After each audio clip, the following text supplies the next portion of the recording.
Welcome to the URBONUS podcast. I am the host, Donatas URBONUS, and I'm joined by my co-host, Eric McCollum, and also Mr. 50, Nigel Hayes Davis, and also the man behind the cameras who will make us all look good in post-production, Aurimas Dudanavičius. How you doing, guys? Doing good. How are you? Doing absolutely spectacular. Better every day. That's amazing because we're here to celebrate the first ever 50-point game in modern EuroLeague history achieved by Mr. Nigel Hayes Davis on March 29, 2024. Nigel scored 50 against Alba Berlin in Fenerbahce's win. And what's interesting that Nigel reached this 50-point mark in less than 30 minutes, shooting 9 of 16 from free, and just one made three-pointer away from another record, tying another record, and three-pointers made in a single EuroLeague game. So we're talking about this historic night, just 5 days after Nigel's performance. So Nigel, have you experienced your, let's say, man, I did something special moment yet? And if not, how do you plan to reward yourself at the right moment? Yes, I have experienced it. It's been over the last couple of years of my life, I've made an important decision to make sure I live in the moment. So moments like this don't escape me, and I can be in them. So as it's going on, as the moment was going on, I was living in it. The couple of days after,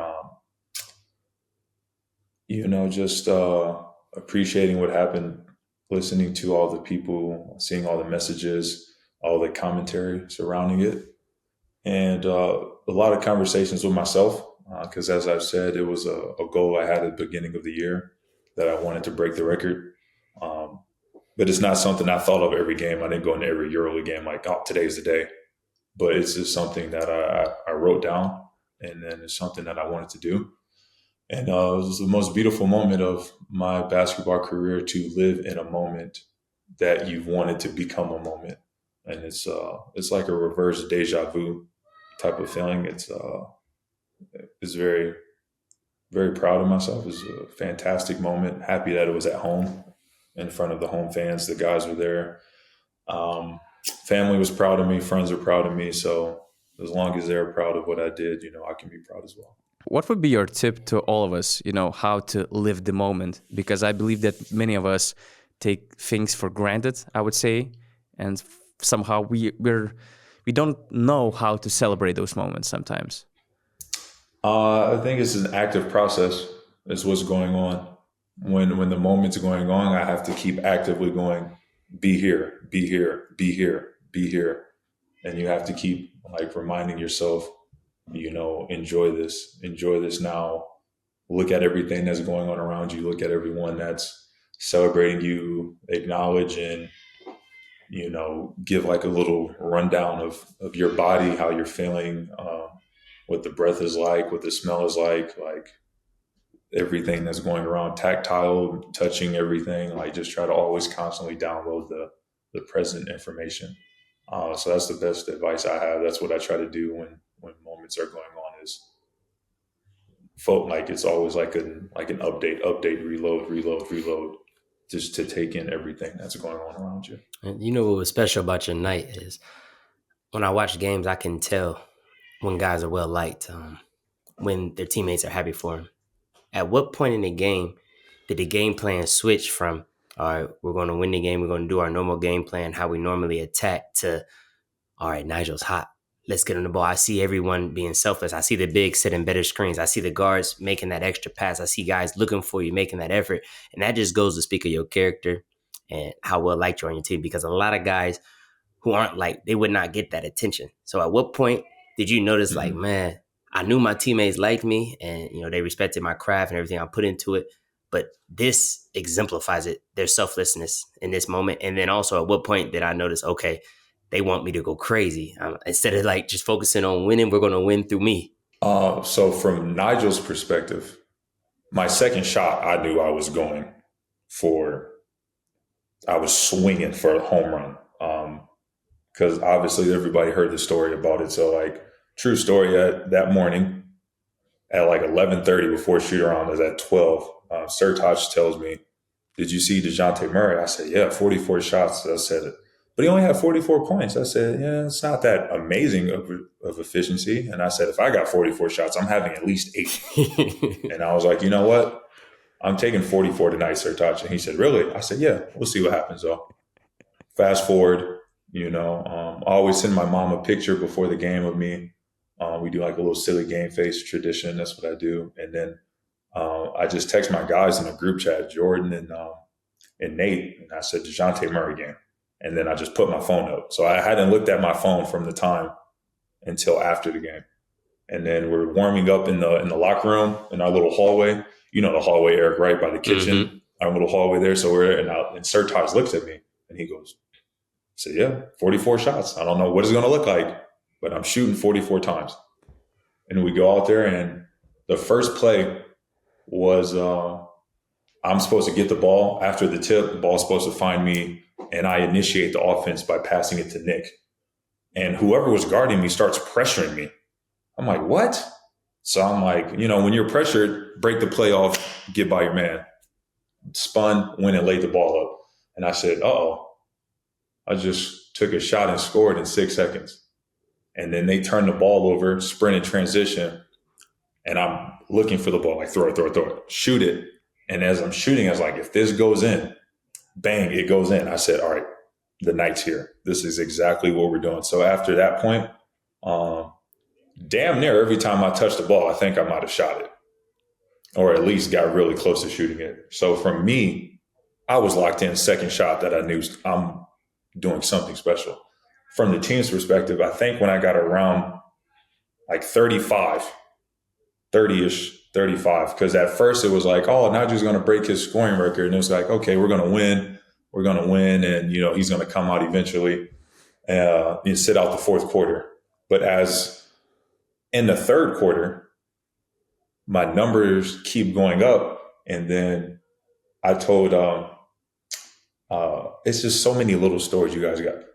After halftime, we're walking into the locker room, and I ask our media manager, Ilker, what's the record for single game scoring? And he looks at me like, he said, I don't know. I have to get back to you. After we come out the locker room, he tells me, Nando had 39 for modern EuroLeague, but the Fenerbahce overall is like 41. I said, cool, I'll get 42. And then I'm warming up. And then right before we walk on the court to start the third quarter, I tell Shars too. I said, all right, Shars, the EuroLeague or the Fenerbahce record is 41. I'm going for 42. And then he looks at me. Like, what? I have 18. All right, I have 21 right now. And I tell him right as we go out there, what? And I go out there, bang, bang, bang. They end up calling a timeout. And then as we're going over there, and then this is once I get to around, before that timeout that we took, I told Nick, I was like, Nick, I'm going for the record. Throw me the ball. Of course, Nick's like, I got you.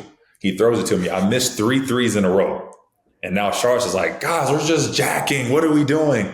And Nick's like, damn, Nigel, like, come on, bro. You got me throwing you the ball. You shooting the first shot. I said, Nick, I got you, bro. Don't worry. Just keep throwing me the ball.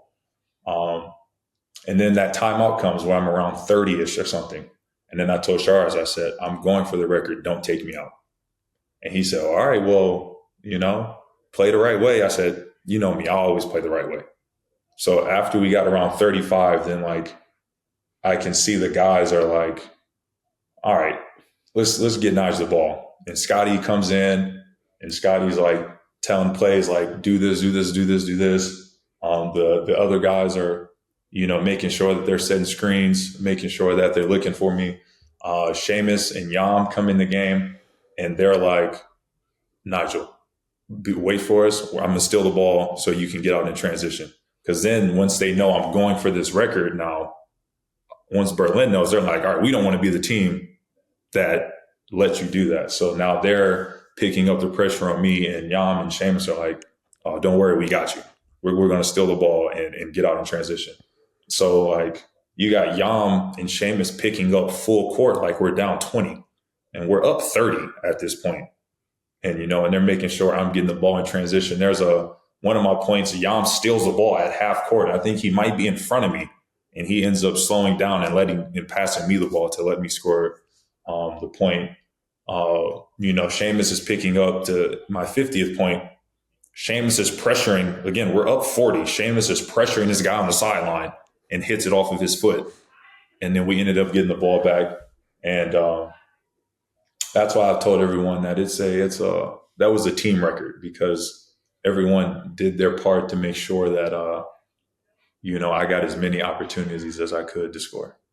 Yeah, I'll be honest. I didn't catch the game live from the tip-off. I mean, it was a Friday night. I was enjoying a glass of wine with my wife. We were just chilling because it was a rough week with my son. And I only tuned in during the last few minutes of the game, when your scoring night was all over the social media. However, I made sure to rewatch the entire game later on.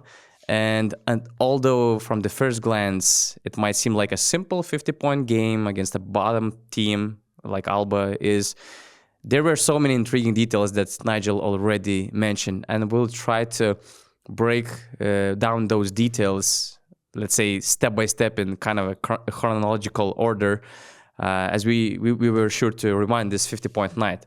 And the first thing you mentioned about your notes, you have, let's say, bullet points in your phone, and you put those bullet points before the season, which included breaking the scoring record. And I'll be honest with you, for someone who never scored 30 points in the EuroLeague before, in a league that hadn't seen a 50-point game in 24 years of its existence, as we say in Lithuania, you're dreaming, my friend. So how do you come up with this idea of aiming for this record? And in general, what does this thing of setting goals, how does it change your mindset? And how does it actually help you on your, let's say, day-to-day life routines? It just goes to me being surrounded by great people in my life. I have great people. I have a lot of this is another note. You just mentioned your wife. Great women will help men. And like a lot of my mental side of my life has come from previous relationships. And even if it's not like a serious dating, but even like small conversations that I've had with women have helped my mental side a lot. And a lot of it has been through like manifestation, universal law of attraction, the way you speak, writing down goals. Like a lot of that has come from women in my life. So like that foundation of, okay, writing down something, seeing something, saying something you want, being able to do that was the basis for that. And the reason why I wrote that goal was because after Barcelona, it's a very shitty year, pardon my language. And my goal for last season was play as well as you can and reestablish the respect on your abilities and your name in Europe. Did that last year. This year was cement yourself as one of the best players on the continent of Europe. And there's no stat that is respected more in basketball than points. Therefore, breaking the scoring record is one way to surely, establish respect, cement myself in history. Records are meant to be broken. I don't know when it will be. Selfishly, I hope it never does. But records are meant to be broken. But I'll always be the first person to score 50. And that will never be taken away from me. And so that was the reason for that goal, was to leave no doubt about my abilities, my contributions, my impact, and the respect and rhetoric around, my name as a basketball player on the continent of Europe. Yeah, it was extremely impressive. I mean, 50 points for anyone in general is electric. Like, it's something you just don't see. But to see a four-man do it is even more special, because you don't have the ball every play. You're not dribbling up. You're not getting that rhythm. You're not playing the pick and rolls. You're playing off ball, and you're playing on a marquee team, a team that's a playoff team in the EuroLeague that has success. It's not like a bottom feeder. Like, this is a team with legitimate big-time players, and to see you perform at that level was something special. I know for me, I was sitting on the couch with my wife, and we always relax, chill. We watched a lot of the EuroLeague games, but for some reason we didn't watch because I didn't see a game that was going to be close. And I was like, "Oh, it's Mhm. okay. We won't watch." And she flicks up her phone, and she's like, "Nigel has 30 something points," and I'm like, "What?" I'm like, "Oh, okay. He had a great game." And she's like, "No, it's still going." And I was like, "How much time is left?" And then she tells me, I'm like, "Oh my goodness." And so that's when I turned on the TV. I'm like, "This is crazy." And then I text our good friend Vito Brown, and I'm like, "Are you seeing what your boy is doing?" And he's like, "What happened?" I'm like, at first I thought like, is my box score wrong? Like, what? This is crazy. Bro, everybody said the same thing. All my boys texted me. I was like, Nigel, I'm not gonna lie. I thought it was a typo. I swear, I was like, okay, maybe he has 15, maybe okay, 30. Man, I'm trying to think like on the keyboard, maybe the 3 right there by the 5, they pushed it. Like I just Right. 50, and I'm like, this is unreal. And it just shows how special, the day was and the work that you put in. And I think what I want to ask you is, anytime I've had big scoring games or big outputs, it usually requires a lot of energy, especially what you saw, I would say the last quarter and a half with the double teams, with, them paying extra attention, with them being more physical, taking away some of your space. After the game, how fatigued were you? How tired were you? Because I know normally I'm fine right away, and then there's like a crash. It's like first the adrenaline, it's the unreal, surreal feeling of like, man, I had that game. You're watching your highlights and you're like reliving the moment. But then a point in time where you crash, I know you didn't sleep because adrenaline was too high, but how tired were you that night and the next day after that performance? I was not tired at all. And honestly, it was like I said, people talk about being humble, but I watched a really great video about not being humble. The universe doesn't reward humility. If you put yourself to a limit and you speak it, the universe will respond and keep you exactly where you're speaking. So to remove the humility from this, I say I could have had 60 easily if I would have played my normal 32, 33 minutes. Fatigue, like you said, playing off the ball definitely made it easier. Obviously, the way you play, having to go off of pick and rolls, having guys pick you up full court, is definitely much more taxing on you. Um, and that's the reason why I've always told, like when my trainer was just here, Charlie, a couple of weeks ago, and I literally told him, like, I know I'm not considered a scorer, but I don't think there's someone in Europe that can get hotter than I can. And that's because I can score without the ball. I don't need the ball to score. I can post, I can cut, transition, I can run off handoffs, I can run off staggers. There was a point I scored in transition, a transition pull-up 3. So like I can score every way that you can on the court. In that game, it was majority of me running off of staggers, handoff screens, transitions, and spot up shots. Um, the part that was the hardest, honestly, was the last like 40 seconds. That was the only time I felt like the last minute and a half. I felt like, damn, they're really not trying to let me get the ball right now.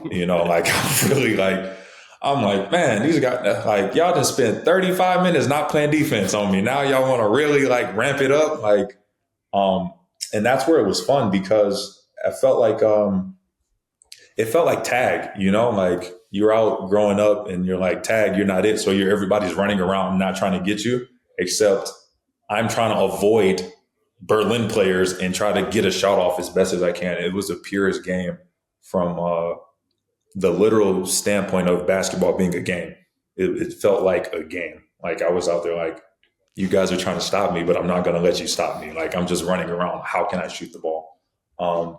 And after the game, I didn't go to sleep because I had a flight at 7:30 to Poland for my off day trips. So I didn't sleep, got on the flight, landed, and toured all day.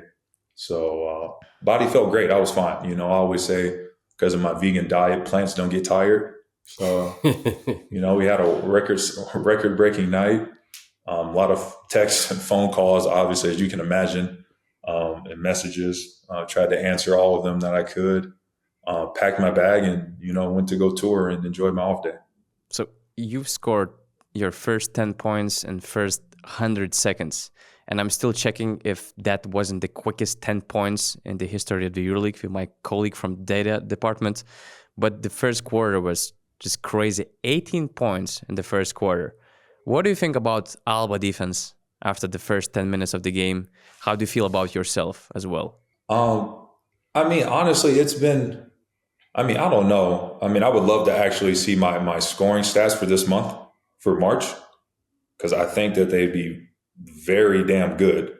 But it's just the pace of play. Like, obviously, Europe is known for not as fast break, not as up tempo, not as quick shots, especially in EuroLeague. But there are teams, especially the Spanish teams, and Berlin being one of those teams where they get up and run.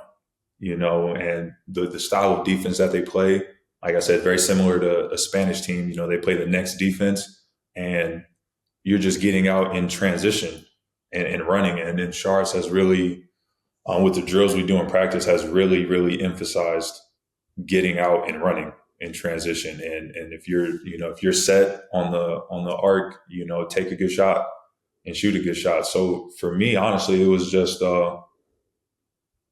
me deciding that I'm going to shoot the ball every time. So I don't think I shot a bad shot, to be honest with you. When I look at all of my points I scored, I don't think I shot a bad shot. It's just we would get a stop, or they would get a turnover. We would run out in transition, and I would get set and take my shot. So it wasn't like honestly, it could have happened in some of my other games. I just didn't play as much because the scoring didn't happen. For example, I give you a Valencia game. I had like 3 points in the first quarter, and I think I finished the half with like 16 or 17. And I came in the last 2 minutes. I think I scored 13 points in 2 minutes. So like my ability to score in bunches has always been there. It's just, it was a lot of bunches, the Berlin game. So your stats in March: 21.5 points per game, 4.2 rebounds, 1.7 assists, 1.5 steals, 60% from two, 57% from free, and 91% from the free throw line. And these are pretty solid numbers, my friend. Solid. Solid. Might be EuroLeague Player of the Month, huh? Solid. You serious? Solid? 60, 60, 90? Are you kidding me? Solid? Come on, man. That's amazing. You can do better. I mean, you could have scored 70, as you've mentioned. So, there's always some space. I legit, if I could have played 35 minutes like I normally do, I would easily had 60. Easily. So, as a player with your mindset, a lot of times when you see the opponent who you're about to play, sometimes you can see like maybe I have an advantage, at the 4 position, or you see something on film, how they're guarding the pick and pops or how they're helping off of the pick and rolls. And sometimes players just feel good. The body feels good. You feel healthy. What did you see that day? I know I'm looking at your stats from the previous games. The game before that in the EuroLeague, Milano, you only shot 6 shots. You played 26 minutes, got to the line twice. They got lucky. They got lucky. So was that I was in foul trouble in the first half. So I'm wondering, was that mindset like, I left a couple bullets in the chamber and I'm about to empty this clip because I didn't get to go off like I needed to against Milan. And, I feel like I could have been a little bit more effective. Or was it like I see something on film, a combination of both? Like, what did you see? Because I know as players, we target different things when we're heading into games. I want to know your mindset on this epic 50-point night.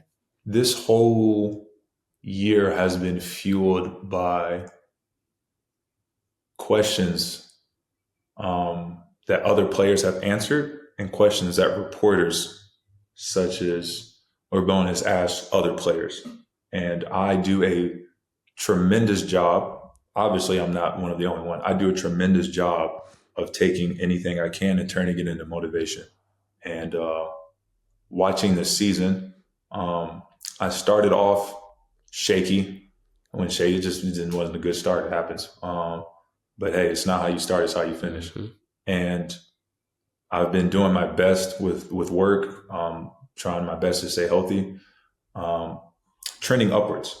So right around December, January, just slowly start seeing things and go, okay, February, I had my little injury there, so I missed a little portion of games. And then as I came back, the narrative surrounding who's ranked where, who's really good, is this person really that good? Is that person better than these people? Um, all of that is fuel. So I've been trying to prove to myself, mainly my abilities, the work I put in, and what I can do, and then also responding to created beefs that I create. So to answer your question, there are games I go in there and I go, this is a personal game because of this player that I'm playing against, because somebody said this person's better than I am. And someone said that I'm not as good as that person. And this person does this, this, and that. So then the games become personal. Uh, some games become, I just need to play well as I can because we need to win this game. There may not be a personal matchup that I've created or that I want to win. It's just Fenerbahce needs to win. And to answer your question, finally, part of my long-winded answer, to answer your question about the mindset for the Berlin game, it was I saw something, again, courtesy of that gentleman to the left of you on your screen. Just see some things people say, and I said, I have 3 games left to make a statement. How big of a statement can I make? Okay. Hopefully it was big enough. Oh, it was. It was an atomic bomb. I know. I always said you were my most underrated EuroLeague player, and I mean, after last season's consistency, after this year, after what you're showing, I don't know if we're gonna be able to continue to say that. Like, I don't know if we can keep saying that. Oh, that's fine with me because I don't want to be. Last year, the underrated thing, I was kind of like, all right, cool. I had a bad year last year. I'll take underrated. This year, underrated is disrespectful. Yeah, just outright disrespectful. I mean, Someone you can't says score 50. Underrated player. I don't think you can be the leading scorer in the history of the EuroLeague. What are you watching if you're telling people I'm underrated? That can't be. Can't be. So now let's just say a certain gentleman over there on your, on the mic says something about underrated players. And if I dare see my name on a list that says underrated. Actually, it was Chima who brought that topic up. He mentioned you as his one of the most underrated Euro I think players. It's because I'm not saying anything. I think it's because of the little things you do too. But see, it's not. Don't bring Chima into this. I think it's the defense. Because it's not tangibles. him. It's not Chima that what he said is he's giving respect to a player, and it's not towards him, if that makes sense. Like, it's not him that's saying something, it's him responding to media narratives. Oh, you're saying the story was put out there comes from, and it was yes, put in his the mind. story is put out, and he answered a question. So the motivation isn't directed at him. The motivation is directed at people that watch the game and throw their opinions around, that even let it be put in that Nigel is probably underrated. Does that make sense, what I'm saying? Mm-hmm. Kind of. Psychologically, hearing that thought, hearing over and over in the media about underrated players, when you continue to hear that narrative, as a player, you start to think, yeah, he kind of is underrated. I haven't heard his name a lot, and then it puts the bug there. Your peers know how good you are. So what Chima was doing in respect to him was he was saying, by saying underrated, is like, y'all don't talk enough about him. He's really good. So I think he's underrated. And you say underrated when you don't get talked about enough. Mm-hmm. And that comes from the media, because the media picks who they talk about. Yeah. Does that make sense now? Does it make more sense now? It depends. I think that sometimes when players say someone's underrated, that's the players are telling you, we respect this guy. Yeah. They're talking about usually, and that's the most important. Usually he's not getting talked about in the media, yes. Or his contract ain't equaling what he's doing on the court, and they saying he deserves to be paid more. Like, that's usually how we refer. And you're talking about a guy who, I mean, if you look any other number, if you take away the names, you look at a guy who's on a playoff team, top 6 in the playoff, averaging almost 15 points a game, 5 rebounds. One of the top defensive players also in the EuroLeague, and shooting 60 from twos, 39 from threes, and 85 from the line. Any other year, that's typically an all EuroLeague type of year. And it might be this year. I don't know. Depends on, how they vote, how this goes. But those are usually all EuroLeague type numbers. all I can do is control what I can control. I'm not one to. I speak to myself about goals I set for myself and I want to do. I will never go around and brag, boast, or make grand proclamations. But there are goals and stuff I strive to, and I work extremely hard to try to achieve those goals. And would I be lying in saying being first team all EuroLeague is not a goal of mine? It is a goal of mine, and that's why I said to you guys, you asked the motivation going into that game was I have 3 games left to show, you know, I deserve to be somewhere, or rather, I guess I've earned myself a spot in this first team. Is it going to happen? Who knows? At the end of the day, the individual awards um, help the team, and it's all about the team. Obviously, the more individual awards and recognition I get, obviously means I'm playing well. Consequently, that means Fenerbahce is playing well, and we must be winning games, which is the most important thing. So it's kind of hand in hand. So speaking of you not playing, let's say, the entire game to put you in a position to score even more than 50, there was this thing that I hate a lot about many head coaches. You were benched after the first quarter and you didn't return to the court until there were like 2 minutes left in the second quarter. And in the real time, you were basically sitting on the bench for 20 minutes. And, so what I sometimes don't understand is the head coach's tendency to kill the momentum of a player who's on fire. So you may not voice your complaints about it being benched during the game on the sidelines, but let's say, what advice would you offer to the head coaches on managing this situation and load of the player who is really hot and who has 18 points after the first quarter? I don't believe in hot hand theory. Don't believe in being hot. Believe in averages. This one was a very, very, very small sample size of tremendous above average shooting. To balance out, like I said, the beginning of the year when I was going, I think I started the season like 1 of 25 from 3. So it sounds averages like you, balance yeah, out. But for coaches, I mean, it's tough because from the coach's perspective, they're looking at time, score, rest for guys. Is this a game we're winning? Can I rest my key players and my starters for the games for next week and the following week? Also, wow, this player actually is scoring well. Should I keep him in and let him get a groove? It's a lot. I understand from a coach's perspective, a lot of things that they're seeing throughout the course of a game. And if it was up to me, obviously I would have left myself in for 40 minutes. But to be able to, like I said, 18 in the first quarter, and then I sit almost 9 minutes, 20 minutes of real life time, 20 plus minutes of real life time. And I get 1 shot in the second quarter. So I had one shot in the second quarter was 3 points, and I still got 50. So that's what I mean when I say I could have easily had 60 that night. Eric, would you have any advice to the head coaches? I think in the grand scheme of things, coaches are more concerned about having guys healthy, having guys available for the playoffs.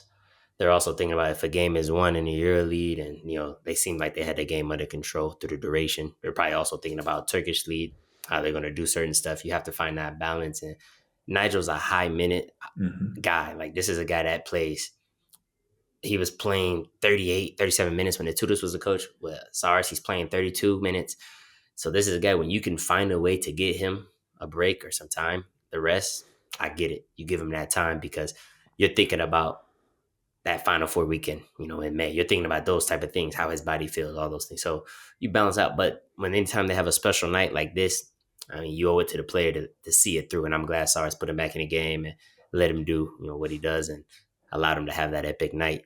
So it was like he said, it was a team effort. Guys found him. Coach put him in an opportunity to get back on the court and do it. But, he did something that, is truly special. And I think a lot of people don't even realize how difficult it is to score that many points. They see all the NBA scores. They see all these guys scoring all these points, but they don't understand how hard it is to score 35 points in your league game, let alone 50, let alone off ball. not dominating the ball, not controlling, not dribbling every play, like let alone on a good team who's in the middle of a potential Final Four run.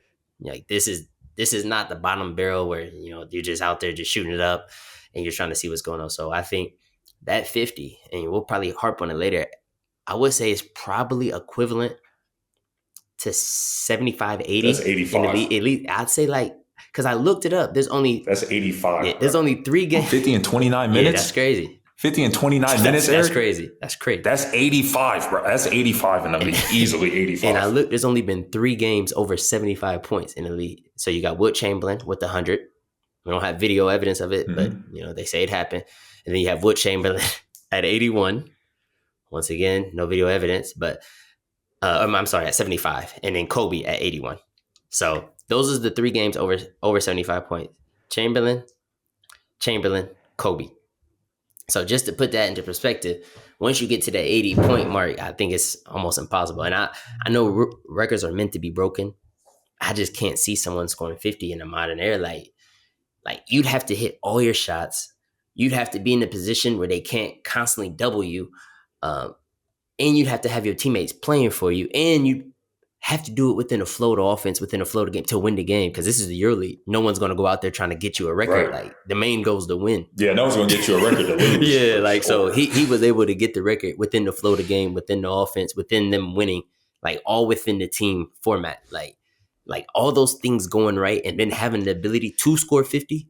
There's not many guys who are even capable of 50 points, let alone doing it within the flow of the offense. So I think it's going to stand for quite some time.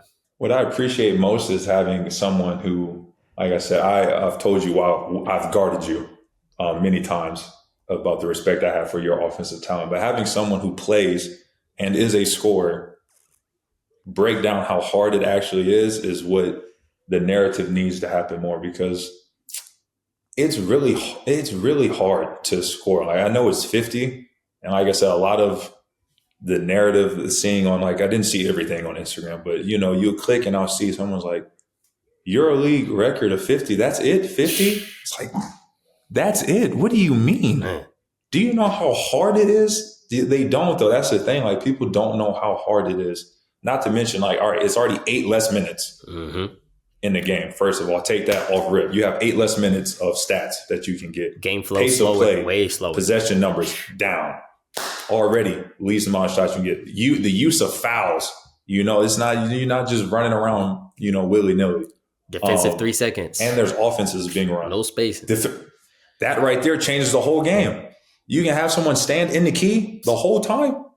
That impacts everything. And they don't chase 2 for ones. I think that's the most. They don't chase 2 for ones in the EuroLeague. That's the most important rule in Europe that makes it difficult. Defensive 3 seconds in the key, because coming off of a pick and roll and you dribbling and you see the other team's big guy like, hi.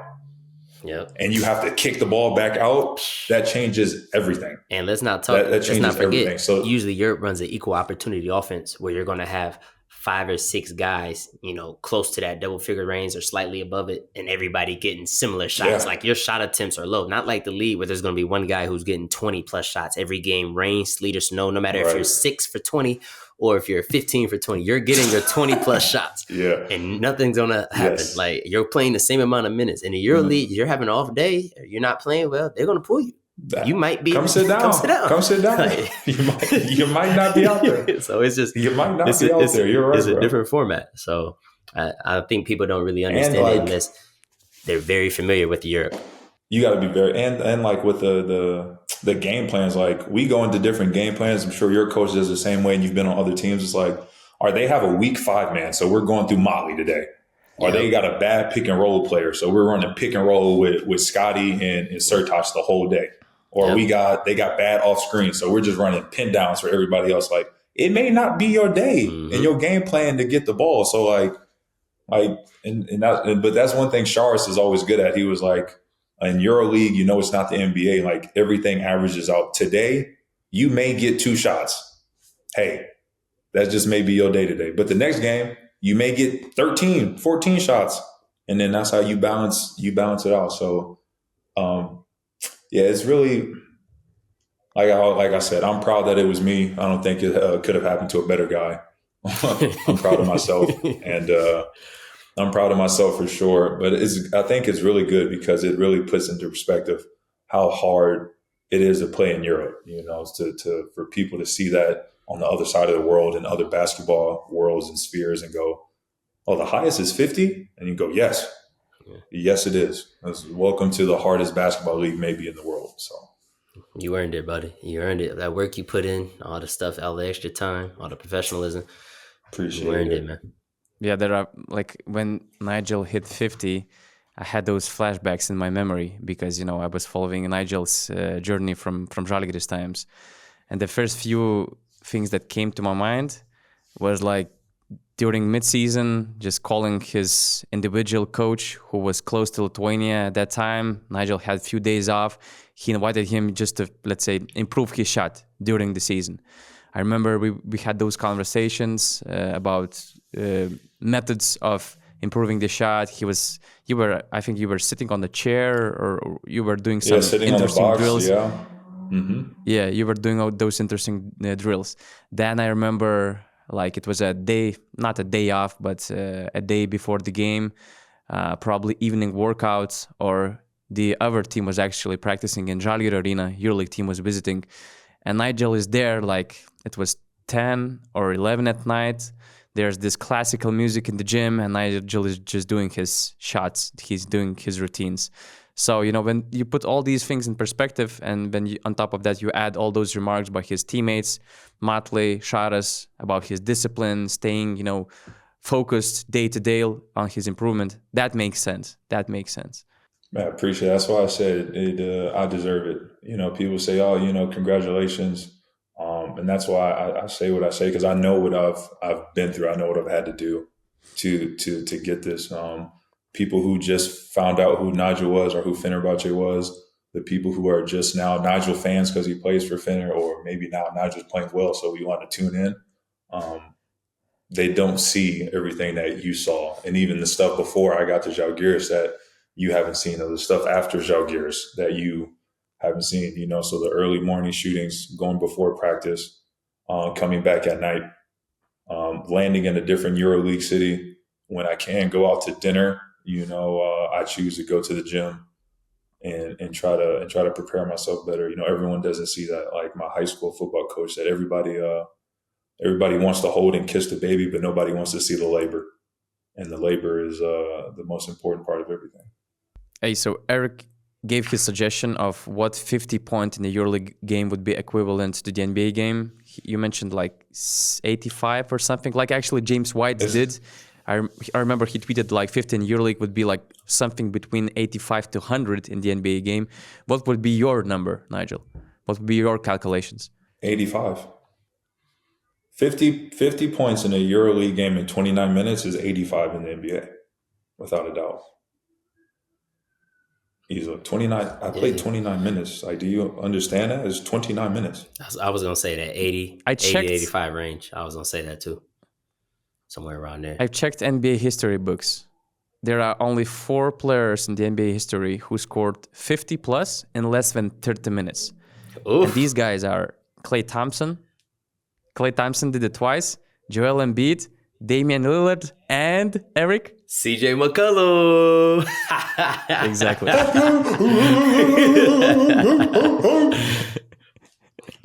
Yeah, so I mean, that's just like, really what I was thinking about too was, because I text Charlie, who everyone knows, I tell him all the time, trains Klay when I work out in the summer. Like, it's reminded me of when Klay had 60 in 3 quarters. Mm-hmm. He didn't play the 4th quarter.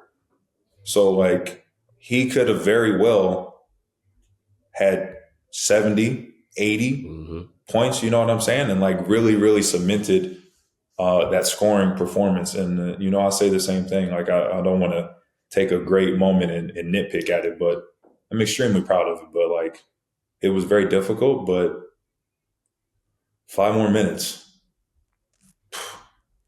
We'd be talking about 60 right now. But like I said, I'm happy about it. I hope it, like I said, selfishly, I hope it, lasts forever. But still glad to be the first one. Okay, so actually there's this thing about Klay not playing the entire 4th quarter. This is the beginning of the 4th quarter. You see Fener is up by 31. Nigel has 36 points. And probably in 99 cases of 100, Nigel is done for the game. Usually coaches, they're just trying to keep their players healthy and yada, yada. But we saw, that, okay, in this angle, we see that Sharas is just biting his nails. But probably you had some sort of a conversation because he sat you down between the assistant coaches. What was the conversation about how you're about to finish the game? So he already knew that I told him I was going for the record. So he took me out and told me, take a little break and then let me know when you're ready and you'll go right back in. So that's why I ended up sitting right there I don't know what happened leading up to it. I don't know if I was just missing some shots. I didn't miss much that night, but I don't know if maybe I don't know what happened in between there, but he just come out, take a little second. When you're ready to go back in, just let me know. Maybe he just wanted to give you a break before this, let's say, last run for the record? Because it was already a topic, yeah. Right? As you mentioned, just after the halftime, you approach him and mention this record thing. Yes, he knew from, like I said, after halftime that this is what I was going for and I was going to go get it. So I think he just wanted me to, maybe he saw I don't know, it said 8 for 14 from 3. So maybe I missed those 3 in a row, what I was talking about or something right there. And he was kind of like, all right, take a second, deep breath, and then go back in there and go get it. 72 seconds later, yeah, we see that you're about to check in to the game again. And basically, from the first possession, you took the ball over there and you're bringing your guy to the low post. Was that the moment that, okay, now I'm going for the record no matter what, and the whole mission has started because there's not much time left? Oh, yes. Because at that point, that shot right there, Scotty told me, he said, I just thought I wanted you to come get the ball so you could go play ISO and shoot it. But the hard thing, the reason why I didn't want to get the ball and play ISO is because it's easier for them to double me. If I'm just dribbling the ball, they can just leave their man and go. So what I wanted to do is just create motion. So as we're moving around, I prefer to shoot running off a handoff or a stagger. Those are the best shots, to shoot running off a floppy or handoffs or whatever. So I was trying to avoid playing one-on-one ISO. And do whatever I could to just create a couple motion plays, move the ball side to side, and try to just come off of a pin down or something like that. What was the strategy of Sharas? What he was telling you guys how you should play for the record? He wasn't saying, he just wanted me to make sure that I played the right way. Just tried not to it's obvious and the whole team knew this is what I'm going for, but there's a way you can do it to where it doesn't look bad. And then there's a way you can do it where it's all right, we're trying to get our guy a shot, but we also don't look like, a ragtag basketball team in the process. It's okay, so we have 5 minutes left and there's this moment. You hit a 3, but the ref calls an offensive foul, illegal screen for Papagiannis. And we're talking about a 31-point game, end of the fourth quarter. And okay, we have sound muted at the moment we're rewatching this clip. But in a few moments, Sharas will take a coach challenge to challenge the call, to challenge this foul, and to try to hit it, to have you this 3-pointer, hit, let's say, before the foul was made. You rarely see that coming, in a normal situation, normal game, and it just shows how everybody was already into your record. Yes, right. That's why I said, again, not to be cliche or to sound all, politically correct, but I really sincerely meant that it was a team achievement. And this official review is one for sure. He didn't care that it was a foul. We weren't arguing a foul. We were sure, give him the foul. Just make sure the bucket counts and then give him the foul. So that's what we were trying to go for. But I think we ended up getting 2 moving screen. I think someone else ended up setting a moving screen as I was coming off a handoff too, trying to get a shot. But like I said, again, those are just the guys trying to get me open as best as they can.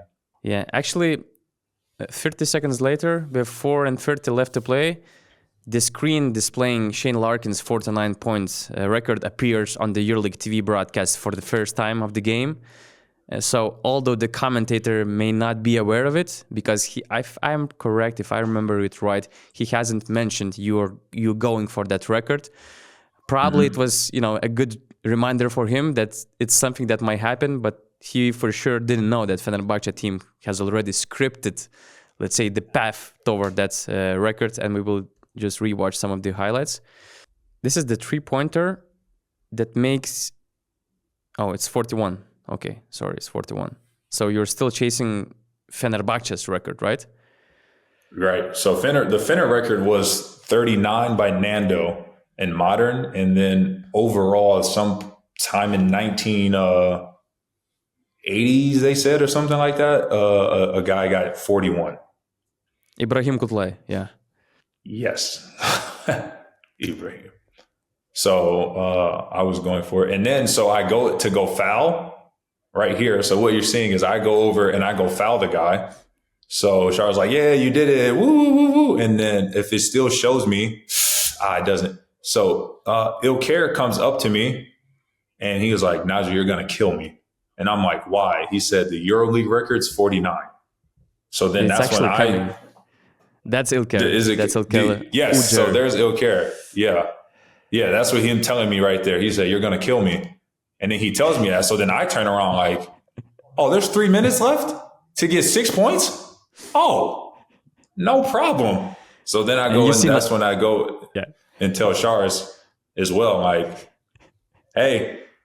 And then the best part about it is the whole arena starts getting up and going like this. And everyone's yelling for me to go back into the game. And then, me telling Shars, and then obviously the pressure from the arena, because the pressure fans can put on a game. So like the fans going, put him back in 6, Alton. Everyone's screaming that. So then it's like, you got to give the people what they want. Yeah, you see guys standing from the courtside seats. Yeah. Pointing at the you see the bench. guy in the yellow down there? Yeah. The guy in the yellow down there is like, put him back, So look, so I was like, all right, I can't, got to give the fans what they want. You're a man of the people. I am. I really am. And there's this moment with Sekmush. You're both checking the scoreboard probably, and you're checking how much time left. That's when Seamus tells me, he said, Nigel, I'll make great pressure. I'll get you a steal. Be ready. I'm like, all right, Seamus, I got you, my guy. So that's why I said it's definitely a team record, man, because everyone did their part to help. And now let's watch and let's compare Alba's defense compared to the first quarter and the way they tried to stop you in the last 3 minutes. That was the most intense defensive effort you can see in a fourth quarter, in the end of the fourth quarter, and the one team being up by 33 points. That was just crazy. Right. The hardest defense of the whole game is now, you're about to see the hardest defense of the entire game, the last 2 minutes in a game where we're up 33. They didn't want to be on that wrong side of history. You don't. But I respect it though. Oh, and I'm not going to lie to you too. So when I shot a technical free throw, and I never shoot the techs, I always let franchise shoot him, who's we call Scotty. But obviously, the night I'm having, I shoot the tech, I miss it. And I go to Scotty, I said, Scotty, I'm not going to get it. I fucked it up. I missed a free throw. And then I missed this free throw too. And in my mind, I said, Nigel, you missed 2 free throws. I don't think you missed a free throw in 2 months. If you don't get this record because of these 2 free throws, I would never be able to go to sleep again the rest of my life. I don't think. I was ready to go to the top of my apartment complex and look down and say, have a good one, Nigel. Because I thought these 2 free throws keep me from getting this record. I will never, because it happened in college, which is why I was scared, because in college I had 9 points, 11 rebounds, and 11 assists. And I checked out the game. No one told me I almost had a triple double. I check out the game and everyone's like, Nigel, you need 1 more point for a triple double. It's the first time and blah, blah, blah, blah, blah, blah. And I'm like, oh, what? I checked back in and one of the refs was like, Nigel, if anybody even breathes near you, we're calling the foul for you. And in college at that time, Eric, it's still 1-1.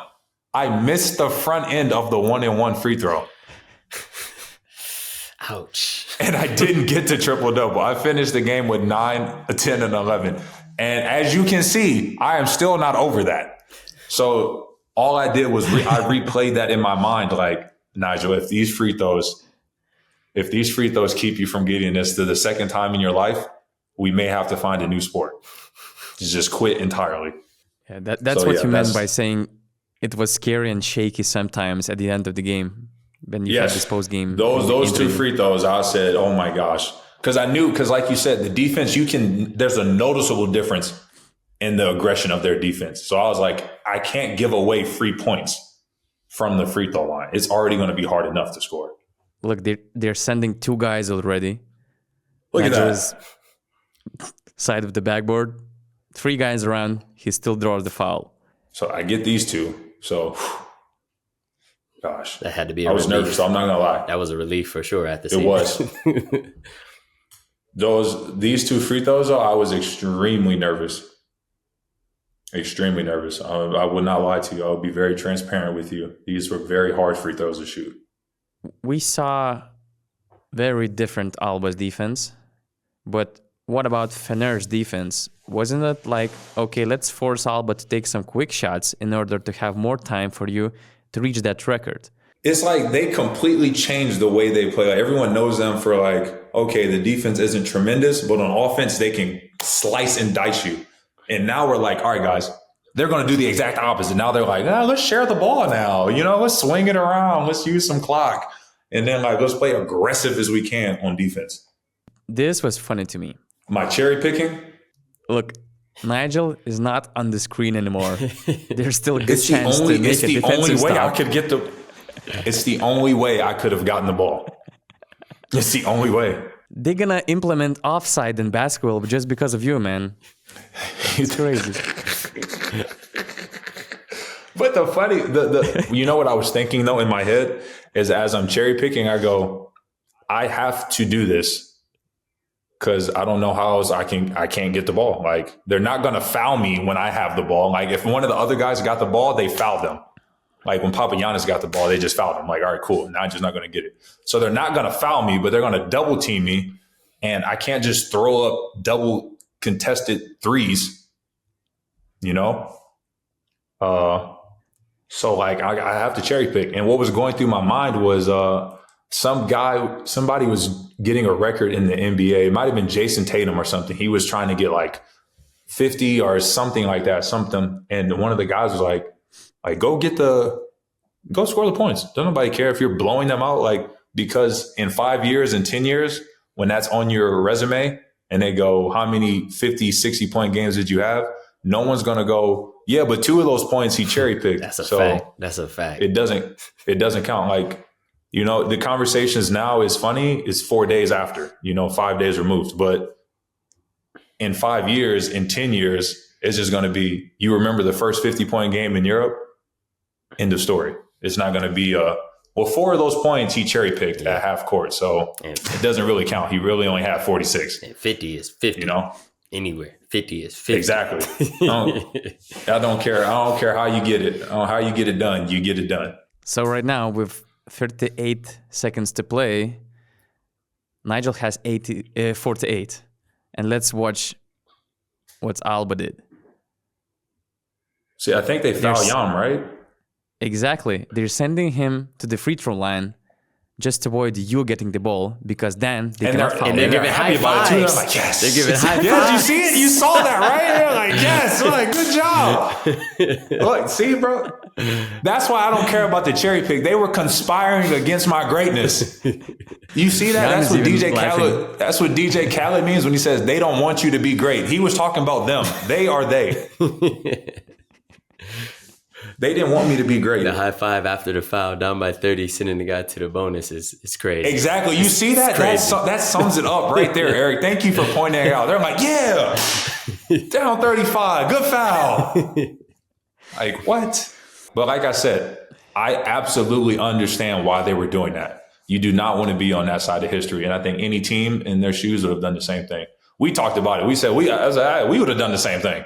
You're not about to score 50 on us. Oh, yeah. I would have fouled you for sure. And for you to cherry pick, absolutely. I would have went back with you.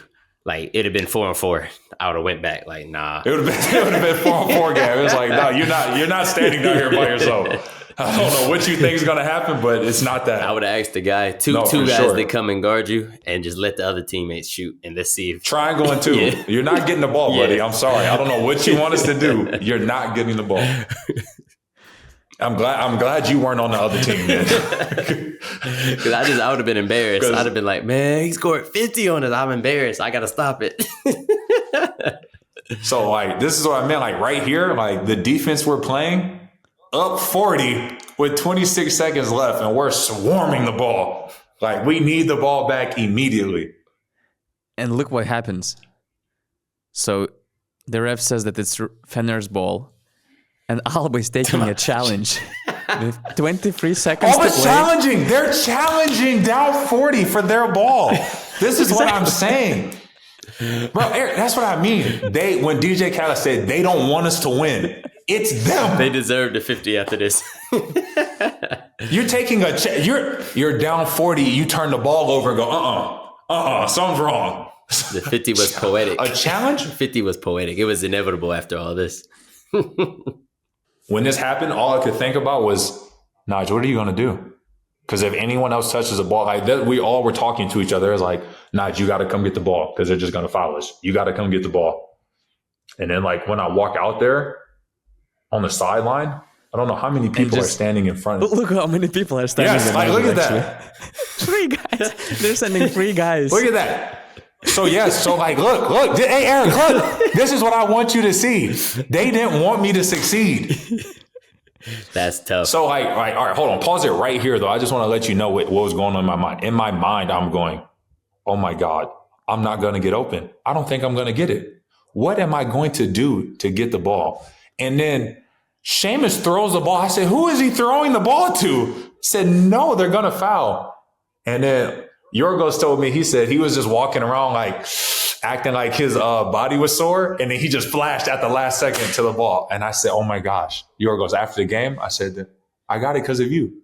Is it, like I said, team, like look at Papagiannis though. He was walking around grabbing his hip. And that guy was like, And then I got the ball. When I got the ball though, it was just like the movies, you know, like when everything's in slow motion, 100% that stuff is true. Because when I got the ball right here. That's a half-court violation, by the way. Oh, I know. But you know what you need in life sometimes? You need luck.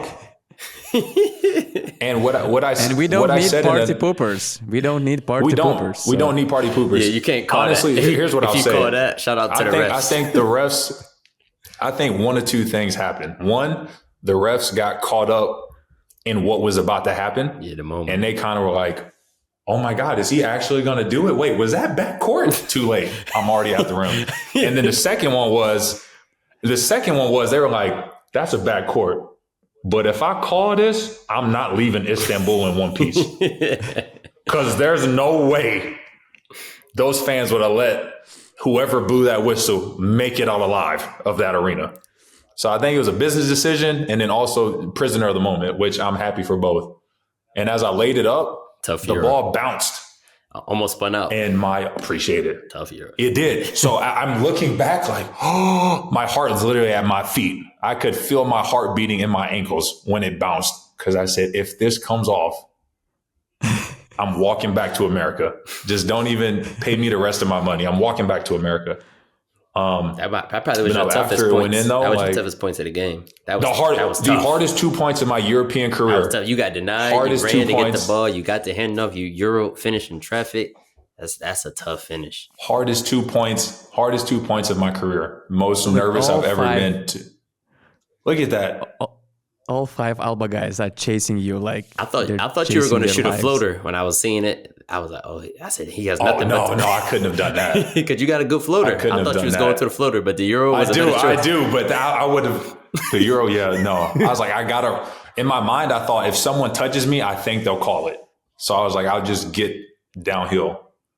But yeah, no, it was the scariest shot I've shot in my European career. I was terrified of this last shot. It's tough. Just take a look at Alba's bench players. Now they're still watching the situation.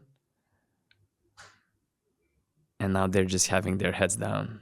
Yeah, It's like, oh, fuck, not us. Yeah. But no, I'm in that moment right there. So after that layup was like the moment I described of like you have something you want to do in life, you have a goal, you have a dream. And then like when you're in the moment of a moment you wanted, it is like I said, it falls in that category of indescribable feelings because it's like it's the opposite of a deja vu. It's like it's really one of the first times I can, or at least one of the obviously most recent memories I have, strongest memories of like I said something I wanted to do. I worked my ass off to do it. I told myself I wanted to do it, and then it happened. And in that moment, I was like, "Wow, Nigel, I can't believe I'm talking to myself like as it happened. I said, "Wow, Nigel, you actually did it." So then I look up at the scoreboard and I go, "Wow, you did it. That's unbelievable. I can't believe you actually did it. You said you wanted to do it." And then like at that time, Nick jumped on my neck. Nick's trying to RKO me. Like, like I'm getting caught up in that. Like if you watch, like Nick is trying to force me to the ground and I'm like, "No, Nick, I don't want to go." And then he just keeps squeezing harder. And I'm like, "All right, Nick, fine." And then I just fall on the ground and then everyone jumps on top. But it was tremendous. Like I said, tremendous moment for me. Extremely proud of myself and happy with it all, of course. Then there was this famous press conference where Sharas didn't receive a single question from media members in the press conference room. I saw that you reacted as well.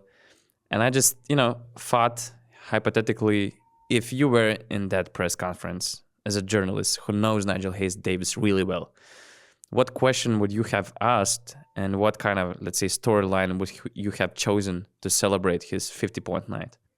The question I would have asked, which is what I'm not going to say what I would say about a reporter in that situation dropping the ball, but I think any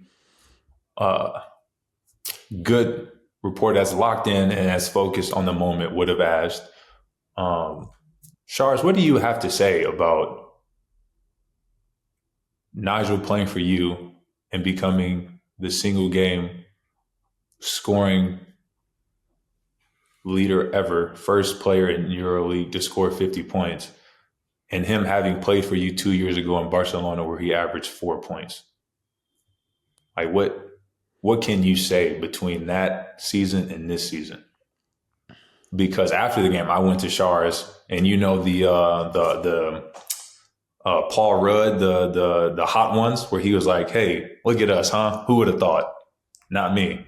Like that little clip video, I showed that to Shars, and I was like, "That's literally like what I said to him after the game." Like we were in the hallway, and I looked at him, and I was like, "Who would have thought that I'd have been playing for you again after Barcelona, and then this would be happening right now?" So I think that should have been, if not the only question, but that should have been the first question they asked was like, what do you have to say? Like, you had this guy 2 years ago where he looked absolutely horrendous. He was playing 12 minutes a game, 3.6 points per game, shooting 21% from three.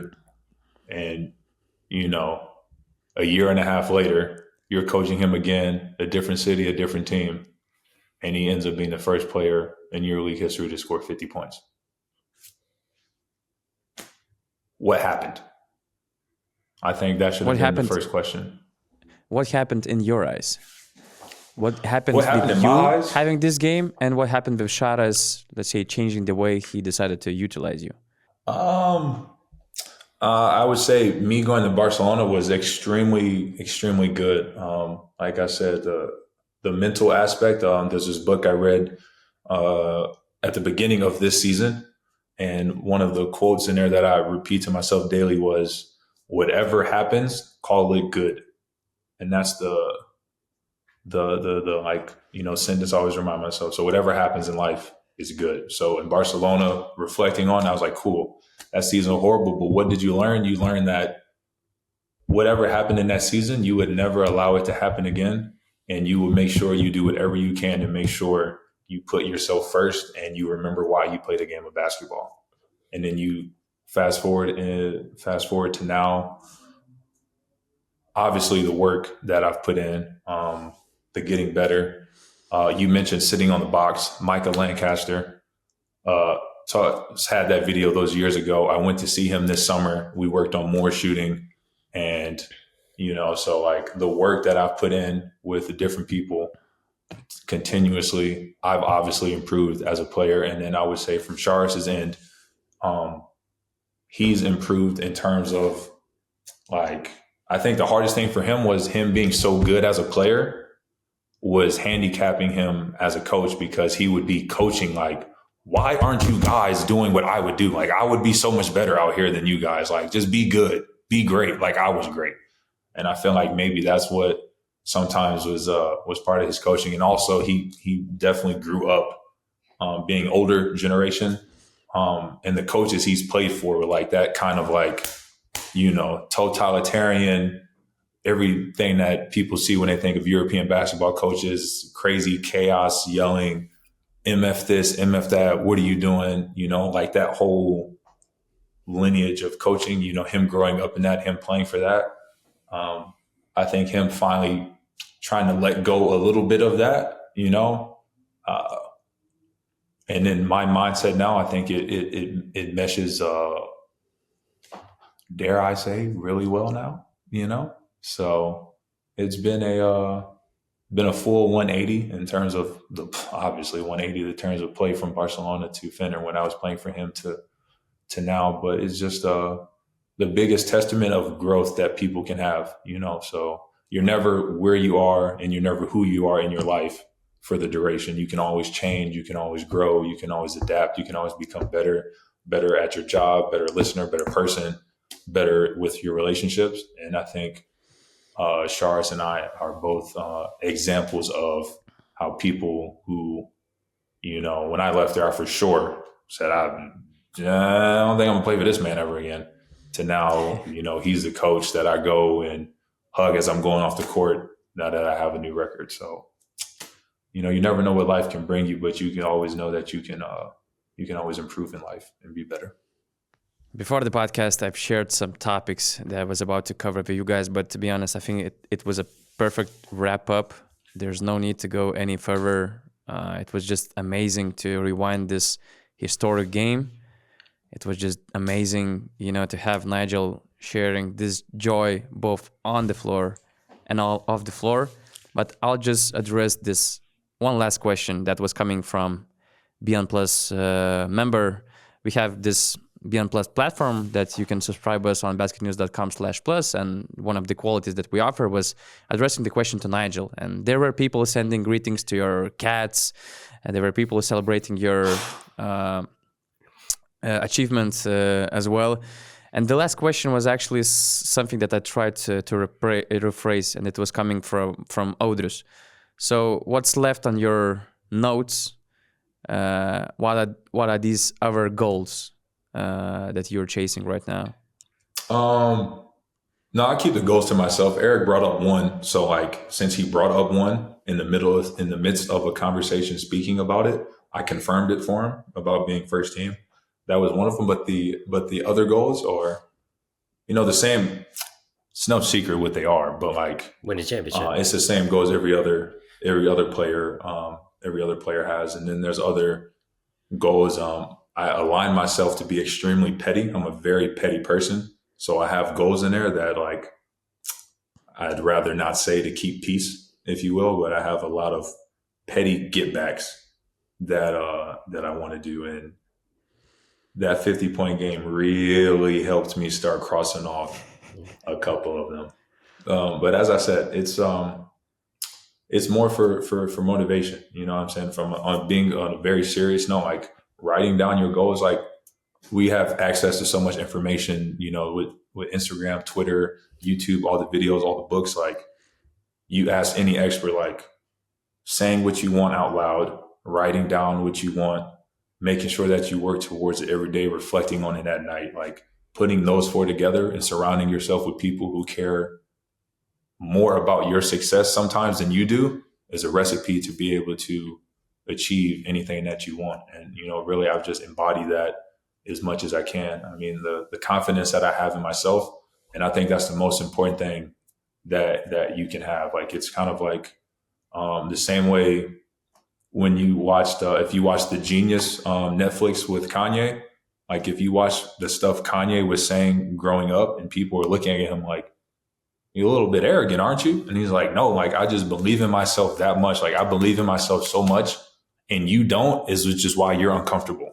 So like you should reflect on yourself of why someone else believing in themselves makes you feel uncomfortable. Like what is it that you're not doing, or what is it that you can do better to raise your level of comfort? Because you should never see anyone who like works their ass off and has goals for themselves and has dreams, like that should never make people uncomfortable, but it does. And that's because people don't believe in themselves like they should. And then when you see those people who believe in themselves, who work through whatever adversity, and they try to do whatever they want to do, and they set their mind to it and they do it, and everyone's like, wow, like how'd you do that? It's like, I told you this is what I wanted, and I did whatever it took to get it, and I believed in myself. So those that notes in my phone is just, daily affirmations of the things I want. And it obviously doesn't end with me writing it. I obviously have to go out and perform. And fortunately, I get another chance Friday to try to get a little bit closer. Yeah, sometimes it's better to mention your goals as you write them off. People conspiring against you, and then also just to keep things afloat. So, and then you look less crazy after you accomplish the goal, and then you tell them it was a goal, and then they're like, "Oh, yeah, he did it." But if you mention, it doesn't matter anything. Exactly. If you mention something you're trying to do in life, it always sounds crazy until you do it. Exactly. I even have a text too. Like I'm gonna when I post my little Instagram collage, I have a text from an old person that I played. I don't want to give it away, but I played basketball. This person was a member within an organization, and the text was, he's like, "I'll be honest with you, I didn't see that you could do that." And I was like, exactly. I did though. And that's all that matters. Yeah. I know you didn't believe that I could do it, but that's okay. Because what happens in my life isn't a reflection of what you believe of me. It's what I believe in myself, And I think that's, that's the most important thing, is try to be inspired by things, which is what I talked to you about, the stuff I see on social media that I bookmark and I save all of that stuff. Be inspired by things and then live a way that inspires others. And I think when you do that, you're able to do great things, which is why, I think I might have been, like I said, I think it happening to me was exactly the person it should have happened to, because the message that I'm trying to give to people and to other players and the children who see this is the belief you have in yourself. Write your goals down. Don't let anyone tell you that you can't do those things. Even people that don't believe you can do it, you can do it. If you go through it with confidence, hard work, you can do whatever you want. Yeah, I'm about to go to write some goals right now, actually, after this podcast. Thanks a lot for sharing. Thank you guys very much. Absolute pleasure. Thanks for joining the podcast. We wanted to celebrate you. History, 50 points. As a competitor, as an opponent, I respect you, and I'm happy to see that someone who's talented, who works hard, who respects the game, who respects the grind, all the work that goes into it. I love to see those guys succeed because they didn't take any shortcuts. So, and guys who face adversity, because it takes a special kind of person to go through that Barcelona season, to still have these goals, to still continue to play at that level, to still believe who he is as a player. So, keep thriving, keep doing what you do, man. And, we'll probably see you guys along the line in the playoffs sometime, but congratulations and keep going. Yeah. Keep going, man. Do what you got to do. And appreciate it. We'll do. Thank you.